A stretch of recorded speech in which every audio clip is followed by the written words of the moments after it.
बलांगीर जिला तार कला संस्कृति को नहीं जेभली ना करिछि जिल्लार पर्यटन स्थली को नहीं भी सेटिकी परिचय पाइछि। जिल्लारे रहिछि अनेक पर्यटन स्थली से हरिशंकर हो कि 64 जोगिनी पीठ 2016 रे भीम डुंगरी पाइथिला पर्यटन स्थलीर मान्यता। एहापरे आगे चलिछि उन्नतीकरण काम। राज्य सरकार एबे भीम डुंगरीर विकास पई योजना करिसंती। प्राकृतिक परिवेश सह एही पहाड़ रे रहिछि 64टी गाँ जहाँ पर्यटकों को आकृष्ट करिछि।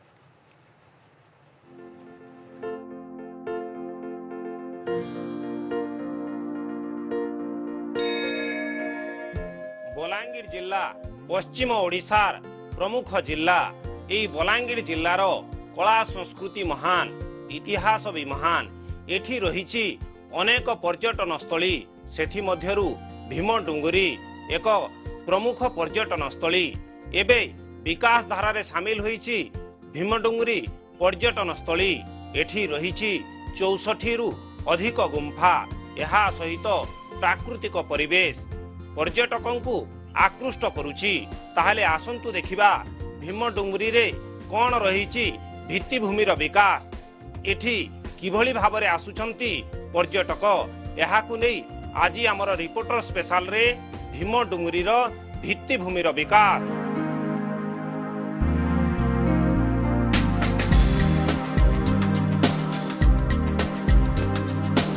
पश्चिम ओडिशार बलांगीर जिल्ला रे चलिछि पर्यटन स्थलीर विकास।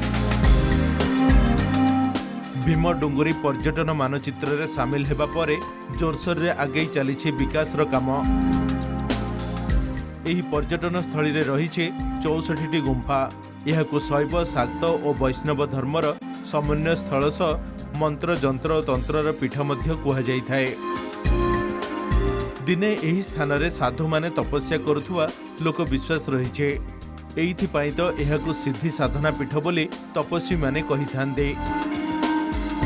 कहीं केउ कालरू कंध संप्रदायर आदिवासी पूजक माने ठाकुर पूजा करुछंदे। एटा प्रकृति गोटे तपस्या पीठ। एठी स्वयं शिव शंकर तपस्या करथिबार विश्वास करा जाए। ऊपर जो पत्थरटी देखुंती से सतींकर खंडे अंश तंत्रपीठ कामाख्या देवीकर अंश बोली कह जाए। एठी बहुत साधु सन्यासी आसिक तपस्या करछंती, तपस्या सिद्धि लाभ भी करछंती। एटा होची सेंती गोटे पवित्र तपस्या पीठ। शिव कर अंश भीमा शंकर भीम बुढ़ा बोलिक ज्योतिर्लिंग तार माने प्रभाव अच्छे बोलिक पूर्वर कहते। और इन बहुत किसी किंवदंती होचे। इने इंद्र पूजा कले सांगे सांग वर्षा धरिक गाँ वाले जासन। इन गोटे बहुत बहुत बालक दास बोलिक पहला महाराज इनके आइले। आम छोटिया छोटिया टे थी से खाली लेम पान पी कर जगार रहिले। और बहुत नाम यज्ञ नवरात्र हरिहाट सप्ताह तले बहुत कराले। से दिन तो चलीजे बहुत साधु सन्यासी आसिक तपस्या कर बहुत सिद्धि लाभ कर जाउछंती। बलांगीर सहर ठारू 18 किलोमीटर दूर रे देवगां ब्लॉक रो मुकुंदपुर पंचायत रे ए भीम डुंगरी पहाड़ रहिछे। चारिपटे प्राकृतिक परिवेश और पहाड़ रे रहिछे 64टी गुंफा। प्रतिदिन अनेक भक्त एही स्थान को बुलिबाकू आसीथांदे। 2016 रे एही भीम डुंगरी को पर्यटन स्थलीर मान्यता मिल सारिछे। आउ एबे विकास धारा रे शामिल होईछे एही भीम डुंगरी पहाड़। एबे राज्य तथा राज्य बाहरर पर्यटक आसी प्राकृतिक परिवेश मजा नेउछन्ते। हम तो परिवार संगे आसु सकाल बाहर यहाँ इनके आसू जगह बहुत बढ़िया परिवेश यहाँ देखवार लगे कर 64 गुंफा अच्छे देखवार बढ़िया लगुचे। यहाँ बोटिंग सिस्टम भी अच्छे सब आड़े बढ़िया। बलांगीर के देखले आम पश्चिम ओडिशा के देखले ये बहुत बढ़िया प्लेस है। डेवलपमेंट है टे आर बेटर होता है। गुंफा मैंने देखलु मैंने मंदिर अच्छे उपर साइड से गोटे बाबाटे रोजन साइड गोटे सेंता जिनस सब देखी जाऊँ एंजॉय कर भीम डुंगरी आईछू रुगड़ी पाली रही बहुत खुशी लगे जहाँ आसिक पहाड़ मैंने अच्छे 64 पहाड़ अच्छे गुंफा मैंने अच्छे सब तो भल लगे बुलाबुली करवार भल जगटे आ सब परिवार भीम डुंगरी पहाड़ पर्यटकों को आकृष्ट करुछि। एठी खाली प्राकृतिक परिवेश रहिछि ताहा नुह। एहा सहित एही जगार रहिछि बोटिंग सुविधा। एइथि पई तो राज्य तथा राज्य बाहरु पर्यटक माने धाई आसुछंती। 2016 पर्यटन स्थलीर मान्यता पाइबा परे विभाग 2 कोटी टंका खर्च कर सारी भीम डुंगुरी को लगी रही भीम कटार उन्नतीकरण होइछे। भीम कटारे आरंभ होइछे बोटिंग सुविधा। एबे भी रास्ता काम चलीछे। गाँ को जीवा पाई पाहाच काम भी चलीछे। पर्यटन विभागर 2 कोटी और वन विभागर 20 लाख टंका खर्चरे पूर्वरु अनेक काम सरीछे। एबे पुणी पर्यटन विभाग पक्षरु 2 कोटी 97 लाख टंका खर्चरे उन्नतिमूलक काम पाई मंजूरी मिलिछे। वन विभाग भी आउ 70 लाख टंकार काम करने को अनुमति देइछे। बलांगीर रे एही पर्यटन स्थलीर विकास हेले जिल्लार विकास हेबा नै आशा करा जाउछे। मैं तो धन्यवाद देवी राज्य मुख्यमंत्री नवीन बाबू को एवं पर्यटन मंत्री ज्योति प्रकाश पाणिग्राही महोदय को 8 वर्ष पूर्वर देवगां ब्लॉक भीमपहाड़ को पर्यटन स्थल मान्यता देले।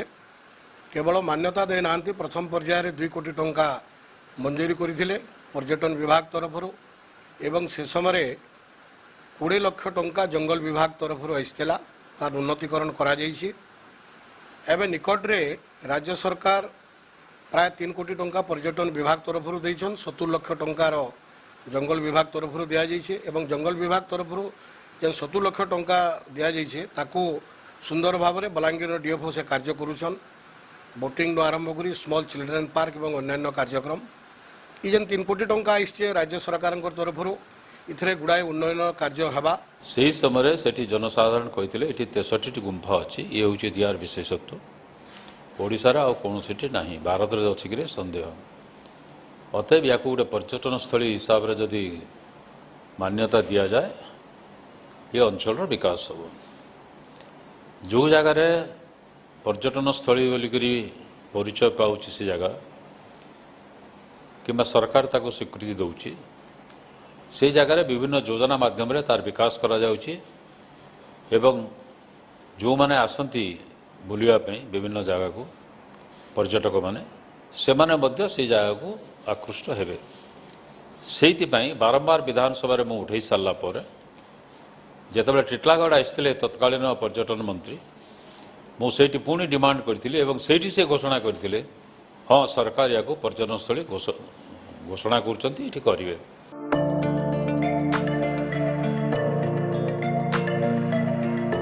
एबे एही भीम कटारे आरंभ होइछे बोटिंग सुविधा। प्रतिदिन अनेक पर्यटक आसी बोटिंग रो मजा नेउछन्ते।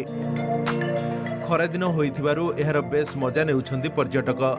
एबे एही पर्यटन स्थली रे गेट निर्माण पई 15 लाख, अप्रोच रोड पई 50 लाख, पार्किंग प्लेस पई 50 लाख, गेस्ट हाउस पाचेरी पई 15 लाख, शिशु उद्यान पई 15 लाख, जल जोगाण और पादचला रास्ता रे 40 लाख, आलोकीकरण पई 10 लाख और बोटिंग पई आउ 10 लाख टंका खर्च करा जिवो। अति शीघ्र काम आरंभ हेबो बोली बलांगीर डीएफओ कहिछन्ते। सांग मन आसी मन बुलवा लागि आसी जिटा बहुत दूर सांग मन देखमु बोले बोला आसी जिटा बुलवा लागि बहुत मजा लागै छै। पिकनिक भी बहुत लोग मने होय टन गए और बहुत लोग हो चंती रे। 6 अप्रैल को बोटिंग जो फैसिलिटी थिला से इनॉग्रेशन हो जाई छी। टिकट सिस्टम भी स्टार्ट हो जाई छी। गोटे सेपटे गोटे स्मॉल वाचर केबिन भी शीघ्र इंस्टॉल होबो। तापरे गोटे बोटिंग फैसिलिटी को लागि करी ही जो एरिया अछि जो ओटीडीसी बिल्डिंग को लागि करी दुई पटे सेपटे गोटे चिल्ड्रन पार्क काम भी स्टार्ट हो जाई छी। सेपटे प्लान भी रेडी हो जाई छी एंड लेवलिंग काम से माने करूछंती। फर्दर जो स्टेयर केस थिला से भी प्राय 7-8 गुफा मानन को कनेक्ट करा जाई छी। एही भीमडुंगरी रे रहिछि 64टी गुंफा। यहाँ सहित प्राकृतिक परिवेश पर्यटकंकु आकृष्ट करुछि। एबे एई पीठर विकास पई अंटा भिड़िछंती राज्य सरकार, अंटा भिड़िछि बलांगीर जिला प्रशासन, अंटा भिड़िछि बलांगीर वन विभाग। एठी सठिक भावरे विकास हेले निश्चित भावरे ए अंचलर विकास हेबो एथिरे दुई मत नाही। भीमडुंगरीरु भिडियोग्राफर विश्वजित को सह चित्तरंजन मिश्र, कलिंग टीवी।